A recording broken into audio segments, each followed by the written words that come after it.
Et bien le bonjour à vous, j'espère que vous allez bien.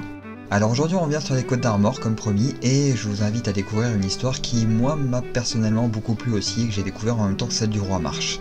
Je vous laisse ça découvrir en vidéo dès maintenant.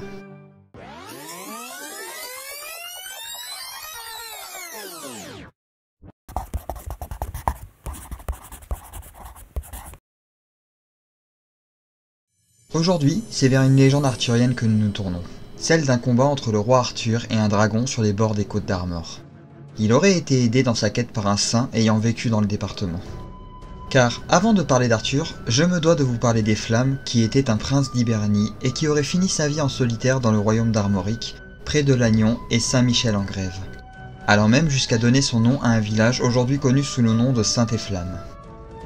Bien qu'il avait fait vœu de chasteté avant son mariage et abandonné son héritage, il fut rejoint plus tard par sa femme Enora qui décida de vivre la même vie que lui.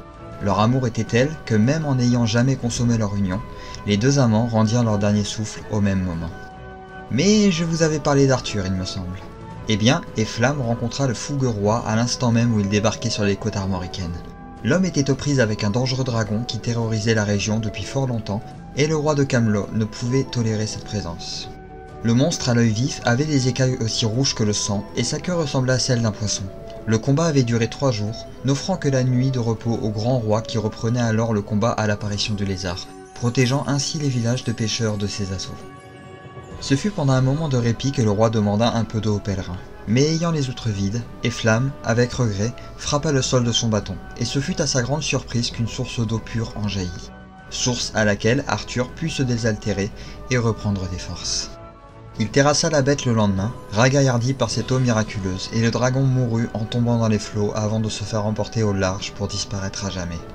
Arthur et Efflamme fêtèrent cette victoire, avant que le roi ne s'en retourne à sa table ronde.